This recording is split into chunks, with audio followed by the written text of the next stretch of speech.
Shalem has become a spiritual home in so many ways. When I entered the common room for the first residency, it felt like coming home to something I didn't even know I'd been looking for. A place of spiritual nurture, grounded in unity. A place to explore an open and loving presence in a simple, profound way. A place to offer and receive support. I experienced so much more than training. I found a community, a people, a home.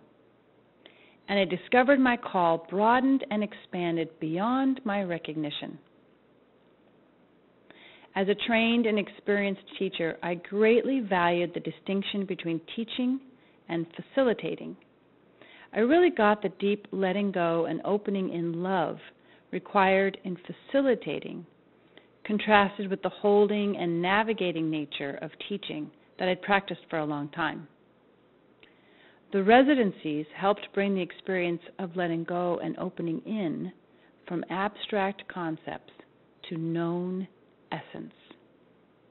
Ann Dean says, the only thing necessary is deep openness. And it really peeled away to this single state of being for me. I finished the training hungry to deepen down in facilitating, hungry to share the gifts of quieting mind and heart in holy presence.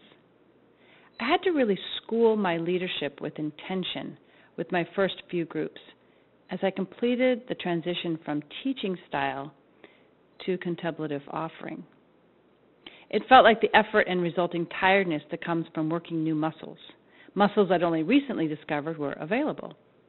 So sometimes the ride was a bit bumpy, and yet the bumpy times offered the reality of grace for everyone. At the end of the first residency, I remember whining a bit to Anne that there were no contemplation groups in my area, no community like Shalem to go home to.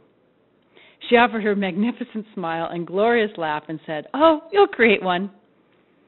And thus was released the full-blown knowing that indeed I would. I have answered that call with joy and relish, fully living out Shalem's vision of a world filled with contemplative leaders. I now offer contemplation groups and retreats along a 100-mile stretch of the Puget Sound in the beautiful Pacific Northwest. Shalem ignited a boundless passion for bringing the gift of contemplation to my community, my state, and beyond. I am forever grateful for the opportunity to join in the Shalem community whose leaders, with integrity, vision, and grace, offer freely the gift of living in and from our oneness.